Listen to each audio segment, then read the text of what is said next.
mbokk internet yi ñu ngi am mbégte ak contentement janawaat ak yéen ci biir Voix du Sud rawatina ci seen émission entretien spécial xam ngeen ne rek émission entretien spécial mooy émission bi nga xamante ne dañ koy jagleel ñi nga xamante ne ay kilifa lañu wala ay kàngam ñi jàpp ne xëy na bu ñu waxtaanee ak ñoom mun nañoo gindi askan wi ci lu jëm ci li nga xamante ne moo di tolluwaay réew mi tey nag ñu am ci contentement ak mbégte bu yaatu di fii dalal monsieur Moussa Sagna moom nag Bouba Sagna moom nag entrepreneur la mais aussi opérateur économique la moom lañu fas yéene dalal tey fas yéene waxtaan ak moom jëmale ci lii nga xamante ne moo di mbirum koom-koom ndaxte moom xelam ci koom-koom la màcc ba tax nag am nañu mbégte bu baax a baax da ko fi dalal ci biir Voix du Sud monsieur Bouba Sagna maa ngi lay nuyu ma bàyyi la rek nga nuyoo ak internet Voix du Sud.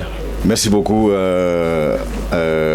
Ange may kontaan vraiment ñëw ci seen émission pour waxtaan ci wàllum économie pour suñu région bi. di fàttali ni aujourd'hui maa ngi fii ci casquette opérateur économique mën a waxtaan ak auditeurs yëpp yu Voix du Sud ñu mën a échanger vraiment sur la question du développement de notre région.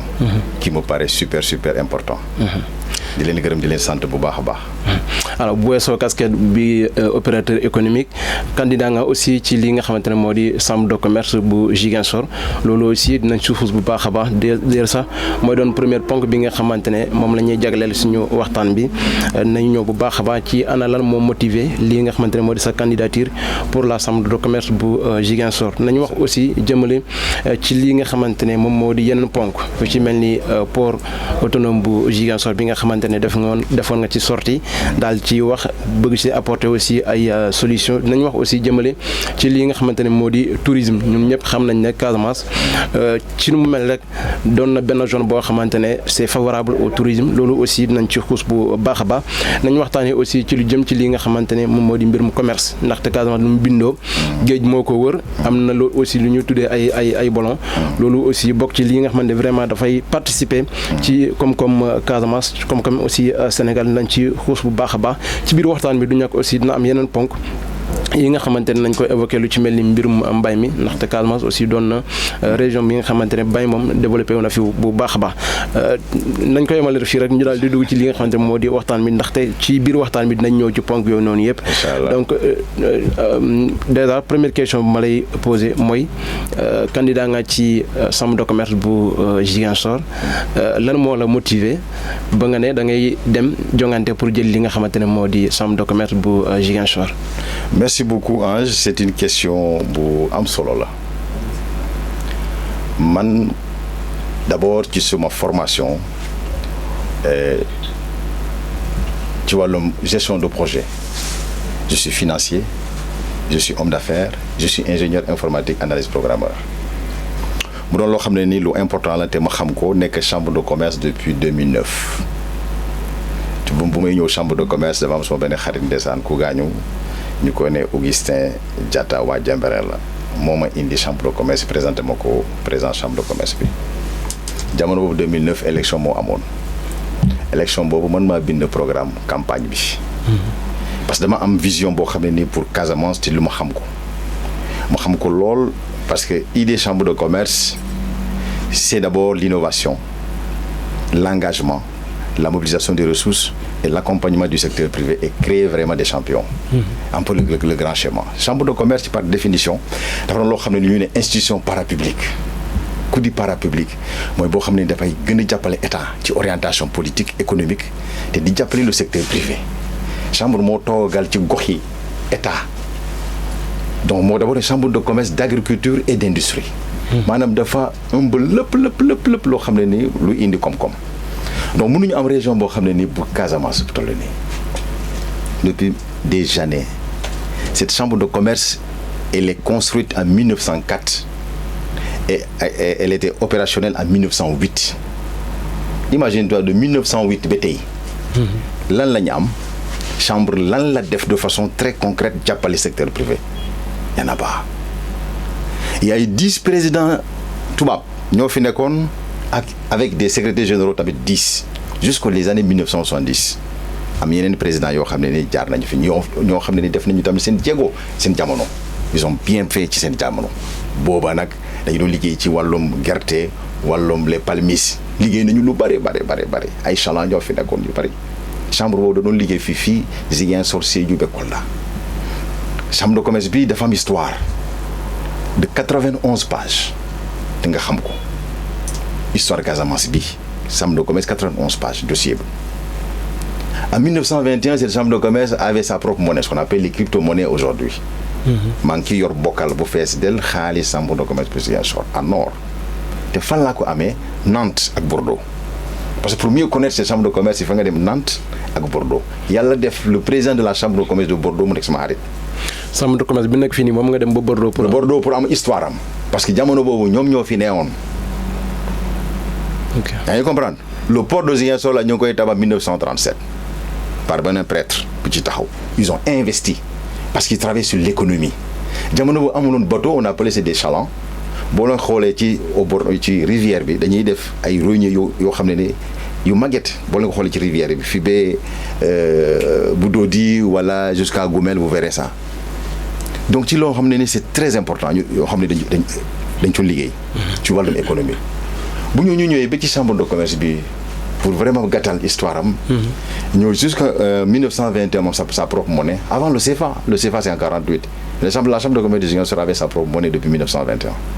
te ma yor ay pièces donc chambre bi dafa am histoire et c'est une histoire moo tax économie région bi dañ ko war a jël en charge bu ñu ñëw en 2009 les orientations yi ñu tegoon pour gën a jàppale institution bi c'est pas ça ma nekk nag chambre de commerce 16 ans laa nekkoon chambre de commerce parce que suma bureau moo nekkoon ci biir chambre de commerce bi donte bokk naa ci mu ñu bind programme campagne comment faire pour développer cette institution mais ma bëgg la wax tout de suite que man du ma salarié chambre de commerce musuma am bulletin de salaire bu chambre de commerce. d'ailleurs loolu question la sax ma la bëggoon laajte ndax yow lan moo tax bi nga nekkoon foofu noonu ci biir chambre de commerce. très bien idée yi ngay développé nii.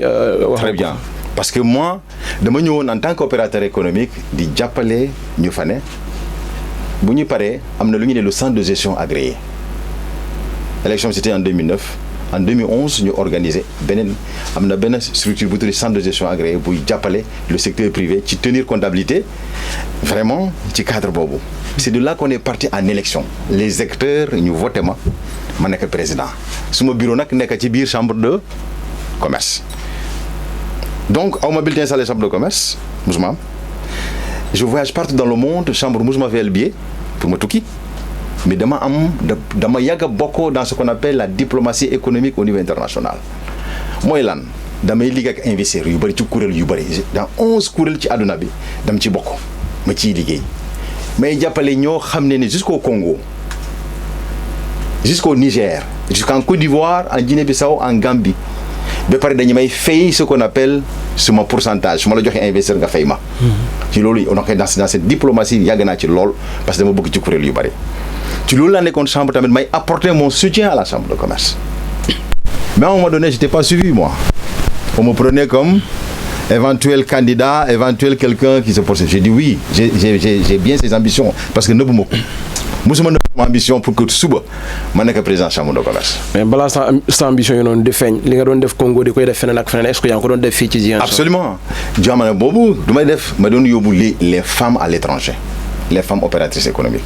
yu Casamance ci région de Ziguinchor Casamance ma leen di yóbbu en Inde yóbbu leen Chine Turquie France du chambre de commerce man Bouba Sagna maa koy def.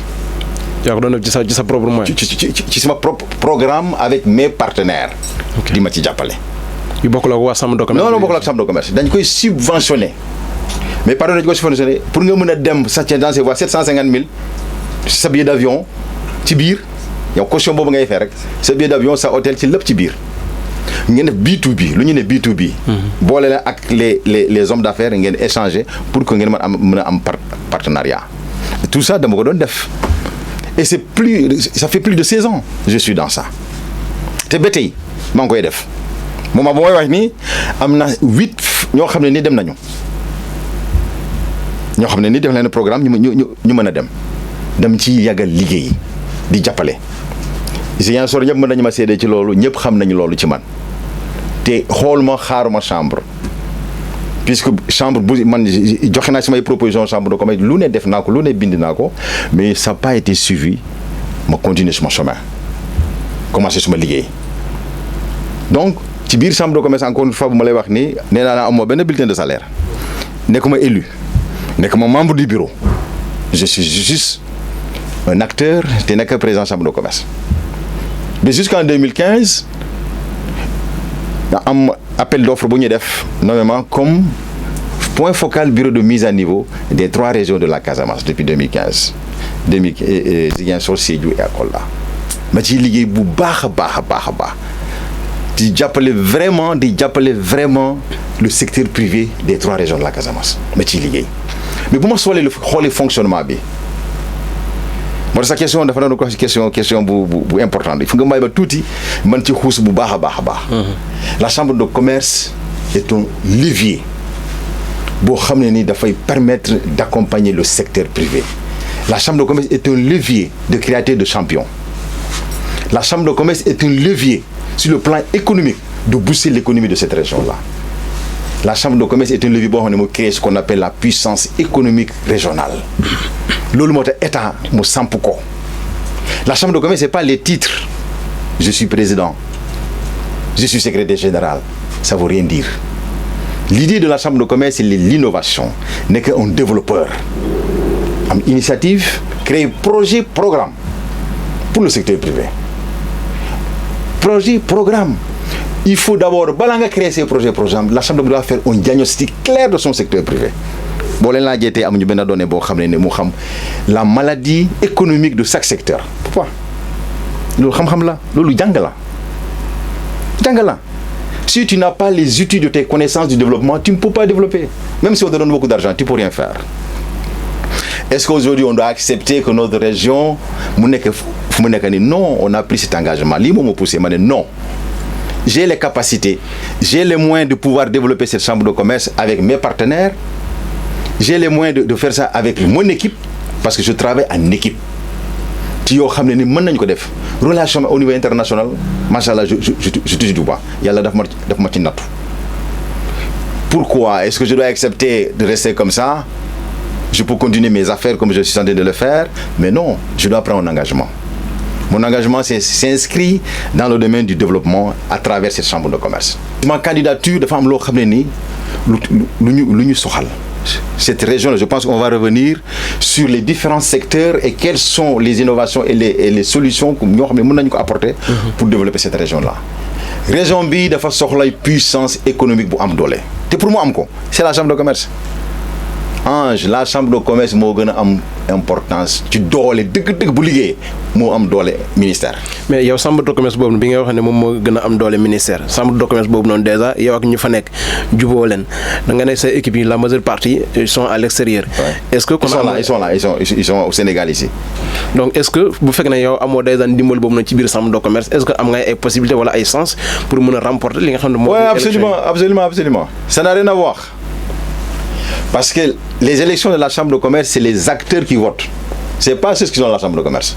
Mais ñu nekk à la chambre de commerce ay acteurs lañu. Non, ñu nekk à la chambre de commerce, ce sont les employés de la chambre de commerce. ñoom du ñuy voter. Non. Les employés de la chambre de commerce ne votent pas. C'est seulement les acteurs.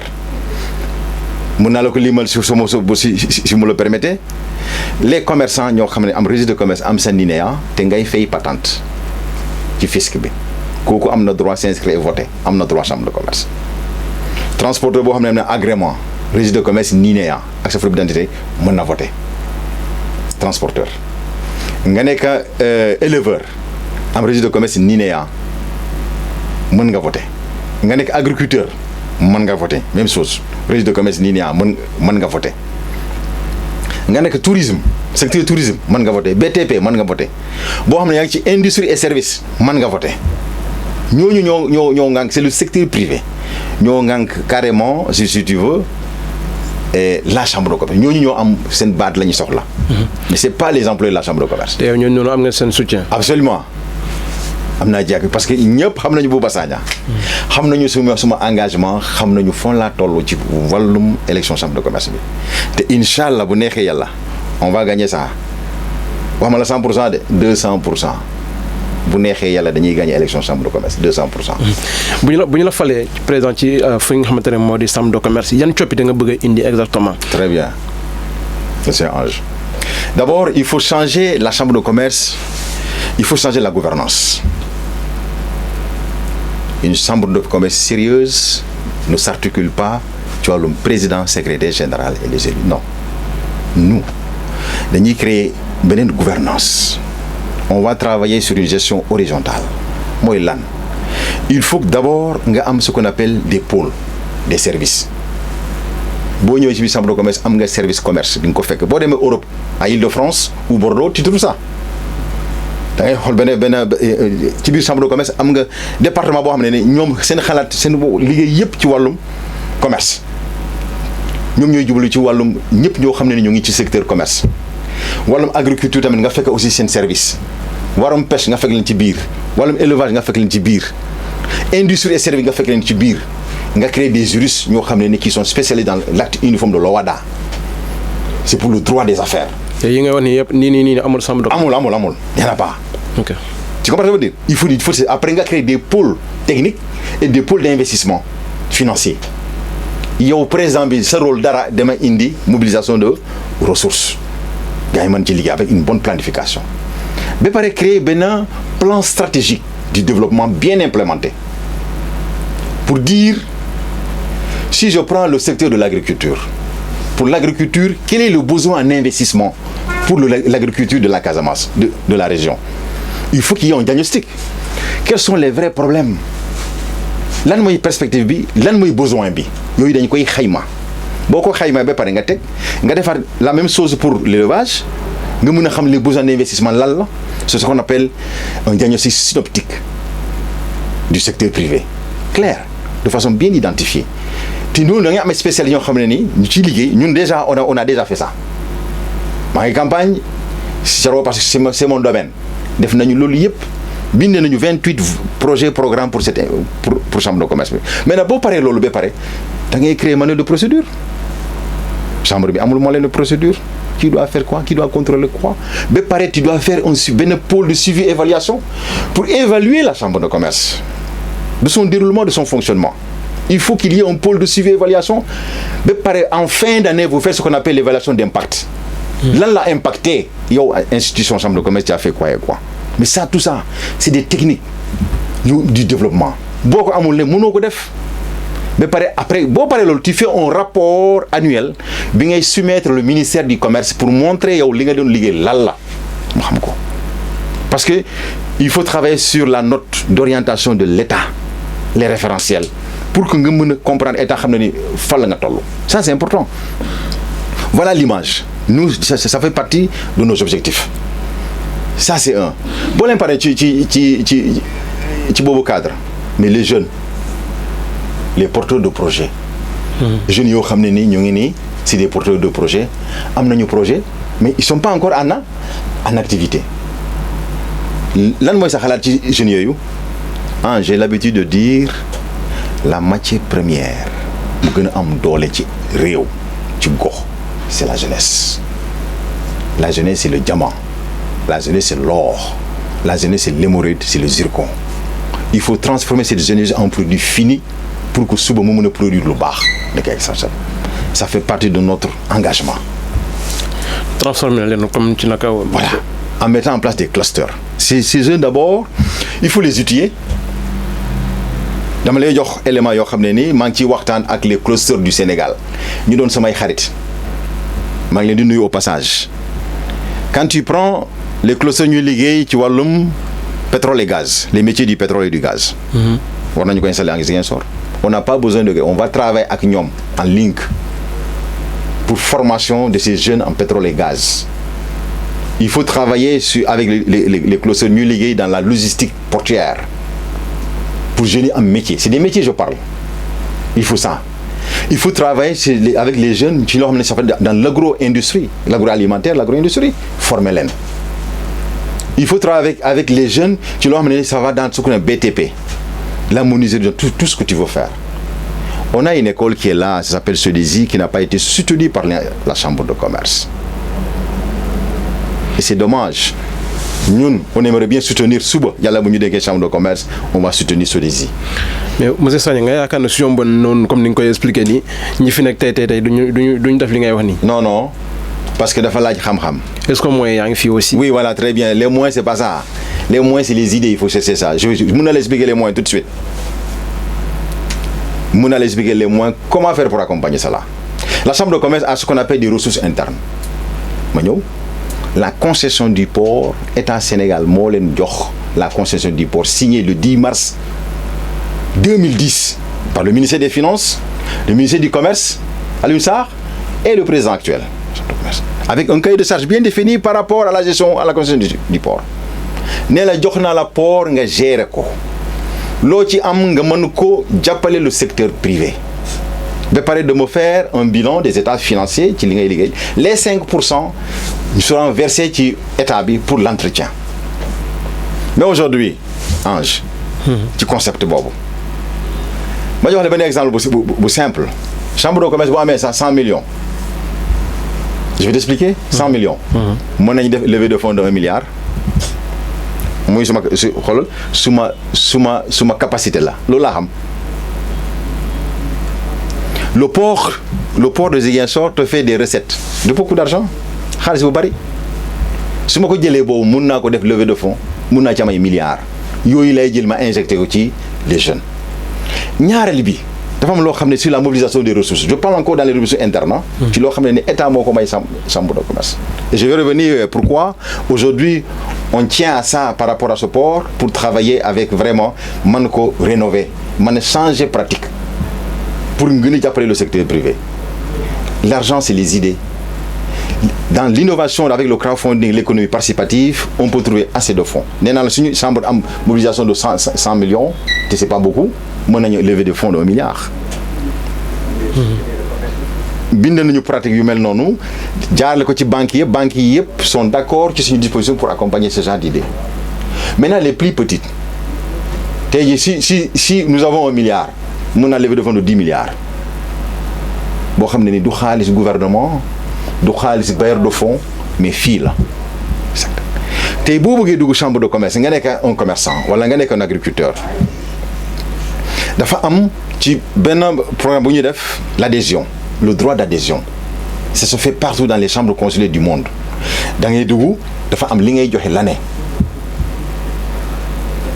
Il faut calculer. Si nous avons 2500 commerçants, 2500 commerçants, multipliez ko. Je te donne un exemple. Kenn ku ne wu joxe caution. Parce que pourquoi nga mën a joxe loolu? Si je veux travailler sur les secteurs par secteur, le secteur des commerçants, je les mets en coopérative. Coopérative boo xam ne ni day am conseil d'administration day am un conseil d'orientation stratégique ba am le conseil des commerçants. Il faut créer le conseil des commerçants da nga leen organiser. Pourquoi? Pour que ñu mën a am xaalis ñu mën a lebalante seen biir ba pare créer vraiment un central d'achat boo xam ne ñoo ko moom entrepôt sous douane commerçants yi ñoo ko moom yow chambre de commerce tu garantis l'investissement de cela. Je viens en appoint pour ma leen garantir. Le commerçant là, aujourd'hui, vous avez 2500 commerçants, voilà, prends 10 000 commerçants. Que chaque commerçant, nous avons 40 000 francs l'année. C'est-à-dire chaque commerçant, nous avons une chambre de commerce. Nous avons une carte numérisée pour vous donner une chambre de commerce. Mais, cette carte, 40 000 $. 10 000 fois 40 000 $, Après, mais j'arrive, voilà, c'est la question. Si je mets 10 000 fois 40 000 à 400 millions, on a 400 millions de francs CFA. Les 400 millions ne sont pas logés sur le portefeuille de la chambre de commerce. Sinon, c'est une coopérative. Ils ont déjà 400 millions. S'ils ont 400 millions, nous avons une levée de fonds pour 40 milliards de francs CFA pour nous. La chambre de gérer. Nous avons gérer. Vous avez la banque vous 40 milliards. Il y a une commerçant, chambre de commerce, nous def ce qu'on appelle on appuie sur les risques, garantit le risque. Parce que ce sont ces diabotom là. Qu'est-ce que la chambre apporte aussi pour soutenir cette action-là? Mais le développement c'est comme ça. S'ils ont 40 milliards pour une année rek, mun nañu lebal seen biir ku war a jënd camion jënd ku war a jënd bagage mën a jënd du dem ci banque ba parce que les banques boo bëggee dem dañu lay laaj lu ñu lay laaj titre foncier nangam individuellement tu ne peux pas mais qu'est-ce qui lu tax man ma am 20 millions ci 40 000 yoo xam ne yu ma joxe ci participation coopérative yi lebal ma xaalis ma dem liggéey. lu am solo la. Mais c'est ça la démarche. Voilà la démarche de l'économie participative. Et loolu la ñu bëgg a instaurer. Casamance am benn taxawaay. Est-ce que c'est l'argent du gouvernement? C'est pas l'argent du gouvernement. C'est ñoom seen bopp ñun du ñu ko gérer chambre du ko gérer mais chambre dafay am suivi ba pare di leen suivre di évaluer. En fin d'année on fait l'évaluation d'impact. Tu crées le palmier d'or. xam nga gars yi dañuy def gerte d'or la ñuy wax. Non, nous on va pas créer gerte, on va faire le palmier d'or de la Casamance. Quels sont les meilleurs commerçants qui ont respecté cela? Nga am trophée leen avec toutes les télévisions yi nga am. Il faut éveiller, il faut booster. Mais est-ce que ci sa discours de campagne yaa ngi waxtaan ak ñoom par rapport absolument absolument dans mon discours de campagne lu may wax ne lu ma bind la lu ñu teg la c'est des modèles économiques yoo xam ne yu ñu bind la te on a fait des diagnostics de tous les commerçants nga xam nañu de quoi je parle. Ça c'est important. La même chose pour l'agriculture. Da ngay xool mango bi gars yi dañuy ñëw fii jënd ay camion mango dem ma camion mango le producteur il gagne rien. Non, on va faire un guide boo xam ne nii sera soutenu ci cadre boobu pour que la coopérative des agriculteurs des producteurs ñu mën a am dara mais pour nga bokk foofu ci chambre man la jàppale il faut nga am sa carte de membre bi il faut nga accepter ku ko accepter nag suba. Est-ce que vous savez pourquoi on y insiste sur la carte numérisée? Ange, c'est parce que tout simplement boo amee la carte numérisée là suba boo amee jafe-jafe chambre a l'obligation ñëw jàppale la parce que xam na la déjà ba pare yow mi agriculteur yow mi producteur on fait un diagnostic clair de ta capacité ton chiffre d'affaires de production lan la quels sont tes besoins d'investissement lan la ñoom yëpp man leen kale ñu organiser la même chose comme nu ma ko waxee par rapport aux commerçants. Ça c'est important. C'est valable pour les éleveurs. Loo xam ne ni ça c'est important. Maintenant tu regardes les commerçants là, regarde les camions de la Guinée-Bissau là. Lu ñuy def Guinée-Bissau camion dañuy traverser Ziguinchor ci marché dem ba Gambie ñu indi marchandise traverser Ziguinchor dem ba Guinée-Bissau. Ça tue les commerçants de la région. Ñun loolu day dagg. On crée une centrale d'achat ici. Les Guinéens bu ñu bëggee jënd dañuy ñëw ci coopérative commerçant yi ñu jënd foofu ñu dellu Guinée-Bissau. Commerçants yi nekk fi bu ñu créé un bon central d'achat avec des entrepôts sous-douane yu normal ñoom seen xaalis bi ci ñoom lay dellu ñu contrôler ci parce que il faut nga développer leen ñu am dara. lii mooy intérêt chambre de commerce jàppale leen ñu am dara. Tu crées des milliardaires, il faut créer des milliardaires. Je parle même pas de millionnaires. Rester à Ziguinchor est devenu milliardaire ici. Et loolu à travers cette institution avec un bon modèle économique on peut le faire et accompagner. ci wàllum ñi nga xamante ñoom ñoo di jigéen ñi aussi ci sa taxawaay bu dee suba yàlla def nañ ñu jox la chambre de commerce ñoom ci ban aspect nga leen mën a jàppale ak ci yan nan nga leen yombale li nga xamante ne moo di accès ci financement yi. Oui, les femmes fu mu ne nii maa ngi koy def je travaille maa ngi nuyu Pamecas ak Pokumel c'est des banques yoo xam ne ni foofu la yóbbu jigéen ñi sax ñu ngi leen di financer les femmes ñu nekk ci famille yëpp. que bépp femme boo xam ne yaa ngi ci transformation wala yaa ngi yëngu ci activité di nga mën a ñëw chambre de commerce am sa carte numérisée. Pourquoi? C'est pour identifier ñu adhérer chambre ñu adhérewul chambre de commerce. Parce que l'idée on doit mun ma toog ni ma ne je vais accompagner toutes les femmes te xawma leen. nga am ñoo xam ne nii ils sont là et elles sont là di def nañu parce que pour nga bokk ci dara il faut que nga mën a am une participation boo xam ne nii war nga ko mën a def. On les identifie xam nañ leen accompagner leen par la mobilisation des ressources accompagner leen par le comité garantir le risque ñu mën leen financer bu baax a baax a baax loolu dafa doon loo xam ne ni lu important la parce que ñaareel bi par rapport à ces femmes là dont vous parlez là. C'est très très très très très important. Chambre bi nag su ma ko gagné nag xam nga ne jigéen ñi ñoo ko moom. man mon combat chambre bu ñu ko gagné jigéen ñi ñoo moom chambre de commerce avec les jeunes c'est mon combat par ma cible. dañuy évoluer tuuti parce que lu ñu jagleel ci temps moom li ci des bëreetul ci say sorties yi nga xamante ne des fois da nga koy def tudd nga ci li nga xamante ne moo di port bu Ziguinchor am na ay idées yu bëri yi nga xamante ne da nga kaa développé nga jàpp ne port bi des na ñu daal di koy révolutionner tout petit peu maanaam doxalin ba foofu noonu pour mu mën a doon poumon économique bi nga xamante ne mooy accompagner économie locale bi yenn idée nga ci am ak lan nga jàpp ne loolu mooy doon solution bi pour port Ziguinchor mën a am taxawaay bi nga xamante moom moo rocc moom. Oui, le port de Ziguinchor comme ni ma ko waxee dafa am une histoire donc may profiter occasion bi ma nuyu Waly Diouf Bodian jot nañu wax tuuti dama bëgg nag le port de Ziguinchor ñu mën a impliquer le secteur privé de la région port bi mënu doxee nii sans le secteur privé c'est pas possible même si l'État met des milliards tant que le secteur privé de la région impliqué wu port bi du mën a dem. nan la war a impliqué wu secteur bi. Très bien on a créé une société SA pour tous les acteurs de la Casamance nga nekk fii nekk diaspora mën ci dugal le port dafa am interlocuteur muy chambre de commerce et la société SA. donc da nga bëgg lëkkale chambre de commerce ak port bi. ak port bi am na bëgg lëkkale mënu liggéey sans la chambre de commerce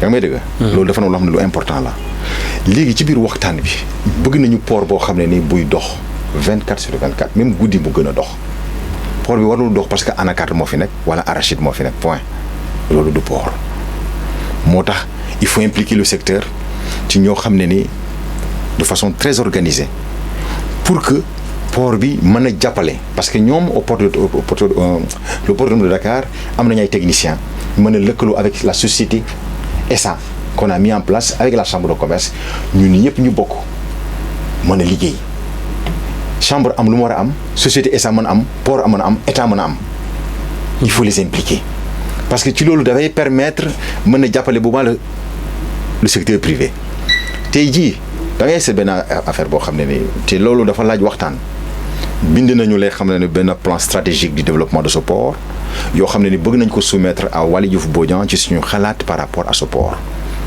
bind nañu tamit les schémas du développement yoo xam ne dans la création comment on ci fonctionnement bi naka la ñu war a fonctionner ñu mën a ñun yëpp kenn ku ne gis boppam ci biir mënuñu am Ziguinchor de grands commerçants yoo xam ne ni mënuñu utiliser port bi nga war a jënd marchandise dem ba Dakar jël oto di ñëw alors que tu as un port ici il faut vraiment que la société boobu man ci liggéey bu baax une visibilité produit yi ñu Casamance mën ko yóbbu bu ñu yóbbee tamit bu ñu ñëw tamit mën a yóbbu parce que souvent bateau yi dañuy ñëw bu ñuy dellu dañuy dellu vide te waruñu dellu vide loolu dafa laaj organisation boo seetee ba seet doo seetee ci complexe bi y a 2 grands complexes frigorifiques foofu ci biir chambre de commerce bi ñaar complexe yu baax mais ci complexe yooyu am na buy def 1500 tonnes am na buy def 1800 tonnes pour tout ce qui est les produits avec température positive yooyu dañu ko mën a lëkkaloo mën a ci liggéey avec la société SA qu'on va mettre pour accompagner vraiment l'ouverture de ça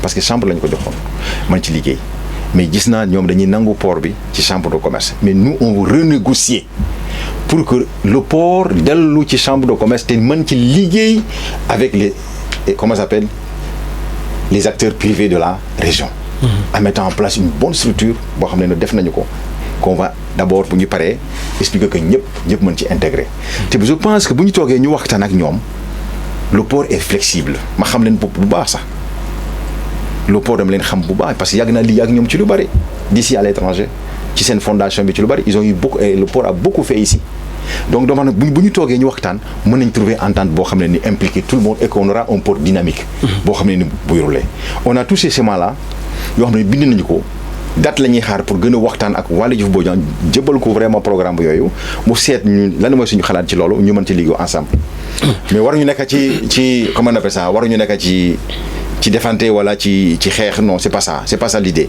Casamance aujourd'hui ñun bëggatuñu affaire de xeex jaru ko c'est la démocratie économique chacun est libre ñu mën ci liggéey ñu xam comment on doit travailler mais c'est la négociation c'est le dialogue tant qu'on met ça on va réussir vraiment pour vraiment le développement de ce port là. alors ci côté tourisme déjà tour Casamance bi rek dafa am ñu bëri ñoo nga xamante ne boo leen waxee Casamance dañuy bëgg a ñëw découvrir Casamance ñu gis ne ci côté tourisme bi xëy na li nga xamante ne moom moo fi amoon tax na ba ñu bëri tey boo leen waxee Casamance dañuy am du ñuy am li nga xamante ne moo di courage pour ñëw tey nan nga fas yéene taxaw pour changer carrément li nga xamante ne moo discours lu ñu daan tenir pour que Casamance quand même doon benn zone boo xamante ne zone touristique bu attractive bi nga xamante ñii dañ fiy ñëw mais bu ñu ñëwee aussi pour visite ñu mën fee découvrir loo xamante ne dafay tax ba ñeneen aussi ñu mën a ñëw maanaam ci wàllum tourisme bi lan yan coppite nga fas yéene indi pour vraiment Casamance doon benn zone boo xamante ne une zone attractive. Oui yaa ngi laal point boo xam ne nii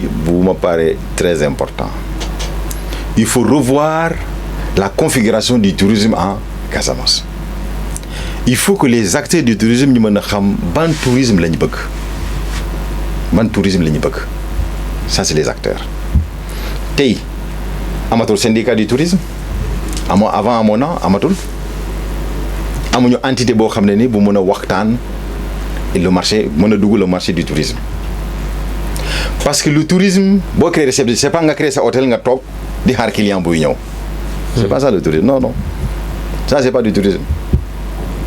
Le tourisme il faut affronter le marché du tourisme le marché du tourisme da nga koy xam loolu moo tax ñun ñu ngi laaj di waxtaan d'ailleurs actuellement maa bokk naa ci benn plateforme ci secteur du tourisme bi pour ñu gën a waxtaan mettre en place des statuts yu normal mettre en place un plan stratégique ba pare xam nu ñu war a développer le tourisme parce que suñu tourisme bi war ñu taw di xaar avion c'est vrai état war na def bu état deful looy def si l'état ne fait pas tu fais quoi tu dois accepter de mourir parce que l'état n'a pas fait tu vas tuer non moi je suis pas dans ça essaie d'oublier comme l'état n'existe pas et tu essaies de travailler tu vas mettre tes idées xam ban option nga war a mën a teg tourisme bi nu ñu ko bëggee mooy il faut les organiser en collectif le collectif des acteurs du tourisme on peut l'appeler collectif on peut l'appeler syndicat on peut l'appeler tout ce que nous voulons mais avec le conseil du tourisme tu prends des spécialistes ñoo xam ne xam nañu ko tu crées le conseil du civil le conseil d'administration maa ngi waxtaan ba pare. ñan ñoo war a def loolu noonu état wala. non le secteur du tourisme. ok mooy ñoo xam ne ñoo yor hôteliers yi ñoo war a def loolu ñu waxtaan ci ba pare boo leen ko créer lan mooy seen vision lan mooy seen projet il faut un plan stratégique du tourisme une vision claire et ce plan stratégique du tourisme bi ngeen war a mën a def il faut l'implémenter xam les vrais projets lan la mais Ange on peut mettre ici dans le secteur du tourisme mën nañu ñoom secteurs yi ñoom acteurs yi le collectif mën nañ jënd seen bus ay 50 millions 30 millions 40 millions am nga bus mën nañ jënd si après tu me diras comment ils vont faire pour ñu mën a am xaalis. Oui je vais revenir sur ça pour m'expliquer la toujours je crois à l'économie participative donc ñoom les touristes la mën nañ jënd ay bus te ko ay BD seen touristes bu ñu wàccee bus yooyu traversé Casamance ñëw ba fii ñeneen ñi aussi travailler avec nu tudd Kosama waxtaan ak ñoom pour billet yi ñuy wàcc mën a jël bateau bi mën a ñëw. découverte lay nekk bu ñu jëlee bus bi découverte lay nekk. léegi ko avion ñëwul ko avion seen touristes yi war a jógee Europe yëpp mën nañu am nañu accès mais le touriste qui vient jusqu'à Dakar xamul fu muy jëm wala mu fanaan 2 jours à Dakar il perd déjà 2 jours mu ñëwaat bis Cap Skirring il perd 1 jour le temps après mu dellu du dem il préfère rester dans la côte. Il préfère ça à Saly en Mbour et puis c'est fini. Mais nous c'est l'esprit boo xam ne war nañu mën a liggéey il faut nga possibilité tourisme mu mën a accès mais pour mu mën a ñëw nañu dama bëgg ñu bàyyi di wax état sinon leurs solutions ne seront jamais réglées ba pare chambre de commerce da ciy bokk pour soutenir l'action le secteur du tourisme c'est son rôle c'est le rôle de la chambre de commerce il faut soutenir ça. Ils sont au même dañuy xayma tu vois à peu près les secteurs du tourisme font 2500 acteurs. Quand tu prends l'artisanat et tout le monde 2500 acteurs. Si chaque acteur met 500 000 francs CFA, ils ont 1,250 milliard de francs CFA dans leur compte. xaalis ka la. seen xaalis la. Pourquoi j'ai donné 500 000 mën nañu def levée de fonds 11 milliards wala 10 milliards man miy joxe sama 500 000 su ma soxlee pour ñu lebal ma le collectif là mën naa def foofu ñu lebal ma xaalis ma dem liggéey suma hôtel est-ce que parce que yow kenn mënoo am 100 millions 500 000 moo tax nga mën a collectif lebal la te boo demee ci banque pour ñu lebal la xaalis du ñu la lebal yow muy acteur du tourisme parce que dañuy manquer aussi formalisation aussi. Sur beaucoup d'acteurs du tourisme, il manque de formalisation. Tu demandes à un acteur bien réceptif des états financiers de son entreprise, de son Amoul. Il faut tuer vraiment cet informel-là. Et nous, les candidats pour gagner pour gagner vraiment diagnostiquer leen jox leen ay solutions man ci liggéey. Les produits, est-ce qu'on a un musée? Il faut créer un musée mobile. On peut mettre en place un musée mobile boo xam ne nii ñoom seen secteur bi ñoo ko mën a développer nekk ci xaalis bi day nekk seen caisse. Créer un musée culturel, créer un musée boo xam ne nii fixe comme pour tout même Aline Sitoé Diatta xaalis bu ñuy am dafay delloo ci seen caisse di lay balante seen biir di liggéey. Et puis d'y affronter le marché. Tey jii parce qu'on a un grand salon du tourisme en Slovénie ou bien en Croatie ou bien en Europe, il faut ñu jël ci loolu la ñuy jëlee ñu dem vendre la Casamance à l'étranger. Et de travailler sur les médias parce que dans ça, il faut avoir un pôle de communication de ce secteur-là. C'est des grandes questions yoo xam ne ni yu mel nii on n'a pas assez de temps pour ñu gën a développer dans ce secteur mais on a assez de solutions pour gën ci waxtaan bu baax a baax.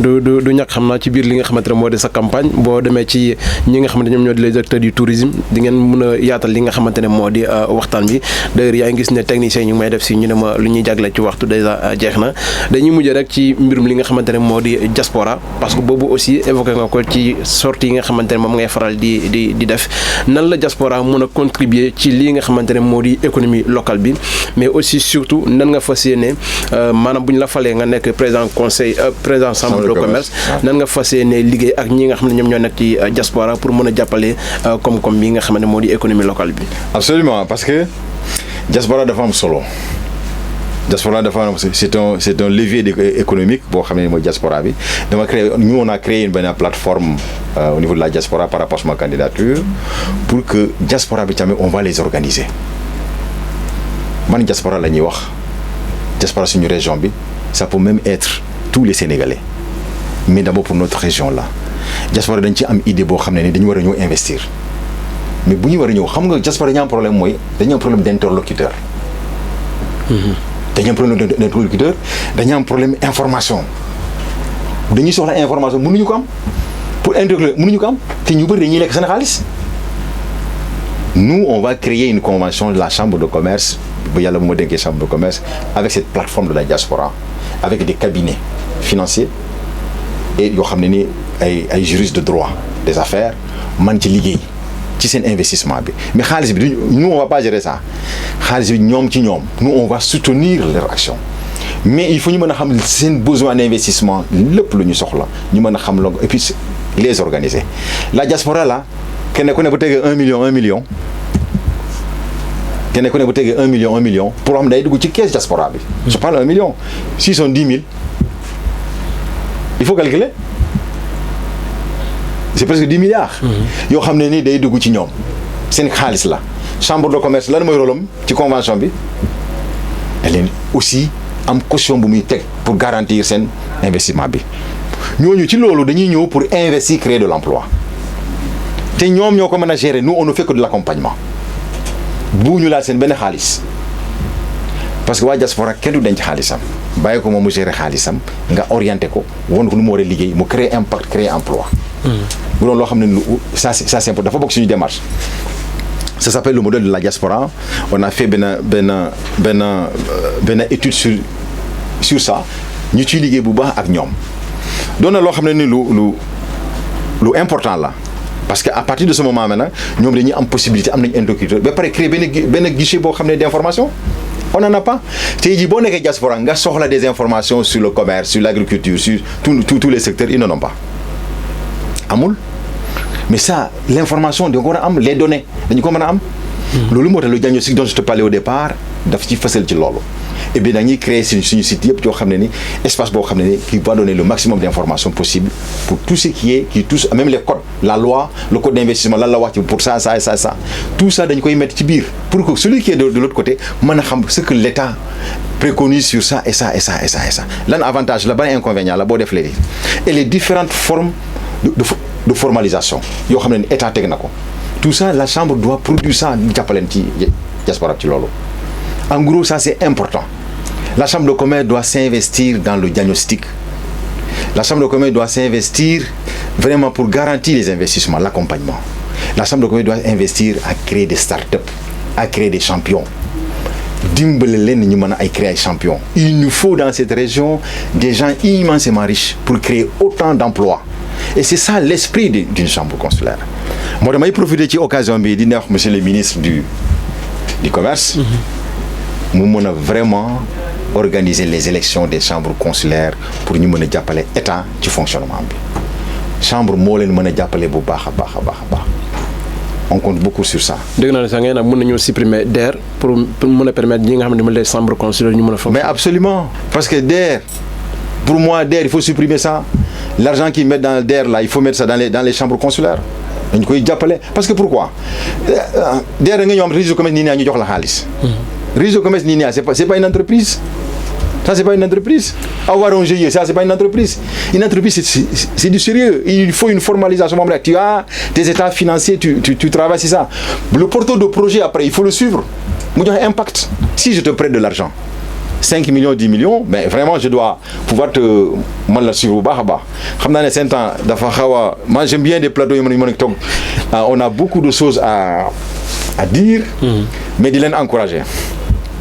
De l'année vraiment émission ce sera une première après on va multiplier beaucoup d'émissions sur secteur par secteur. Ça sera bien de parler par secteur on aura assez de temps pour ñu gën ci waxtaan. En tout cas di nuyu suma comité de soutien, di nuyu ma cellule de communication vraiment qui sont là, qui sont aussi en Europe et tout ça, di nuyu tout vraiment les acteurs ñëpp ñoo xam ne ñu ngi taxawal campagne Bouba Sagna maa ngi leen di nuyu bu baax di leen sant bu baax di leen ne ñëpp nañuy taxaw. J'invite tout le monde. seetuma ku ma bëgg seetuma ku ma bañ ñëpp laa woo seetuma ku ma wootee seetuma ku ma wootee dama bëgg vraiment Casamance am benn dimension. tey nekkuñu on est dans la démocratie économique nekkuñu di maanaam ay rivalité ay xeex man nekkuma ci yooyu lu am solo pour moi c'est ce qui est devant moi, c'est les solutions, c'est vraiment nous apporter des solutions pour accompagner la jeunesse, accompagner les femmes, accompagner cette économie de cette région. maa ngi leen di gërëm di leen sant bu baax a baax. ñu aussi ñu ngi lay gërëm bu baax a baax comme ni nga ko waxee xëy na li nga xamante ne moo di temps bi moo ñu ko mayul mais une prochaine fois dinañ ñëwaat gën a xuusaat bu baax a baax ci li nga xamante ne moo di les secteurs yi nga lim lu ci mel ni tourisme pes bi sax bëggoon nañ cee taxaw mais temps bi moo demee noonu ak anacarde bi ci yu bari. voilà donc nañu créé waat beneen émission bi nga xamante ne nañ ci gën a xuusaat bu baax a baax en tout cas amoon nañ mbégte ak contentement dalal la ci fi nga xamante ne moo di Voix du Sud rawatina ci émission entretien spécial comme ni ma ko waxee rek mooy émission bi nga xamante dafay dalal ay kàngam ñu ci mel ni yow ñoo xamante ne jàpp nañ ne bu ñu waxtaanee ak askan wi dañ leen mën a gindi bu baax a baax te am nañ yaakaar ne li ñu fi jot a waxtaan dina gindi bu baax a baax ñu bëri rawatina ci li nga xam ne moo di mbirum chambre de commerce bi mais aussi ci taxawaay bi nga xamante ne taxaw nga ko fas yéene jàppale jeunes yi femmes yi ak képp koo xamante ne entrepreneur nga moo tax nag waxtaan mi ñu jàpp ne am na solo bu baax a baax yéen mbokku internet yi aussi ñu ngi leen di gërëm bu baax a baax ci teewlu bi ngeen dinoon teewlu à chaque fois yi nañuy gunge ci biir émission yi nga xam ne moom la ñuy amal fii nii xanaa rek ñu jox leen dig daje ci beneen émission incha allah ci Voix du Sud.